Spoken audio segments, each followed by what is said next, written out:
सबसे पहले तो आप अपने मन से यह धारणा निकाल दें कि आप वीर्य पीने से प्रेग्नेंट हो सकती हैं।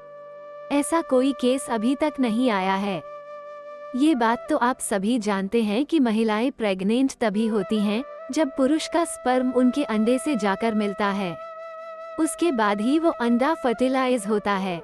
स्पर्म और अंडे का मिलन तभी हो सकता है जब वीर्य को योनि में छोड़ा जाए, क्योंकि महिलाओं का अंडा सिर्फ योनि में ही मौजूद होता है। प्रेग्नेंट होने के लिए स्पर्म का अंडे से मिलना जरूरी होता है।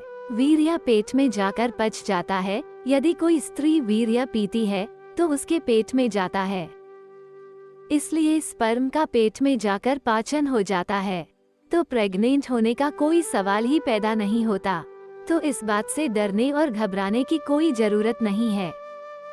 एक बात का ध्यान अवश्य रखें, यदि आपके पति फिजिकली फिट हैं, तो ही सेक्स के दौरान वीर्य पिएं। बुखार होने की अवस्था में या किसी इन्फेक्शन या बीमारी से ग्रस्त होने पर सीमन नहीं पीना चाहिए। इससे आपको ही समस्या हो सकती है।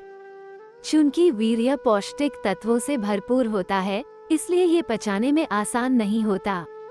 कई बार सेक्स के दौरान वीर्य पीने के मामलों में महिलाओं को उल्टियां होने लगती हैं, जो कि लंबे समय तक चलती रहती हैं। यदि आप वीर्य पीने के बाद उसे सहजता से पचा लेती हैं। स्पर्म और सीमन के फर्क को भी जानें। सीमन एक सेमिनल फ्लूइड होता है जो पुरुषों के सेक्सुअल ऑर्गन से निर्मित होता है और फर्टिलाइजेशन में मदद करता है। कई लोग समझते हैं कि सीमेन में सिर्फ स्पर्म होता है और इसका काम सिर्फ प्रजनन में मदद करना होता है। अक्सर लोग स्पर्म और सीमेन में अंतर नहीं कर पाते और उन्हें लगता है कि दोनों एक ही हैं, जबकि दोनों अलग चीजें हैं। स्पर्म यानी शुक्राणु टेडपोल मेढक के बच्चे की शेप जैसे होते हैं, जो सीमेन यानी वीर्य के अंदर मौजूद होते हैं।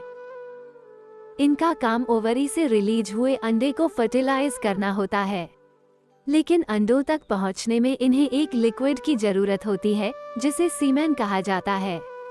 सीमेन फर्टिलिटी को बढ़ाने में भी कारगर माना जाता है। अक्सर लोग स्पर्म और सीमेन में अंतर नहीं कर पाते और उन्हें लगता है कि दोनों एक ही हैं, जबकि दोनों अलग चीजें हैं। स्पर्म यानी शुक्राणु टेडपोल मेढक के बच्चे की शेप जैसे होते हैं, जो सीमेन यानी वीर्य के अंदर मौजूद होते हैं। लेकिन ये सच नहीं है। डॉक्टरों के अनुसार इजैकुलेशन के समय करीब 500 मिलियन स्पर्म रिलीज होते हैं, लेकिन उनमें से कई स्पर्म घंटे भर में ही खत्म हो जाते हैं। रोज ऐसे ही वीडियो देखने के लिए हमारे चैनल इंस्पायर फ्यूचर को सब्सक्राइब करें। धन्यवाद।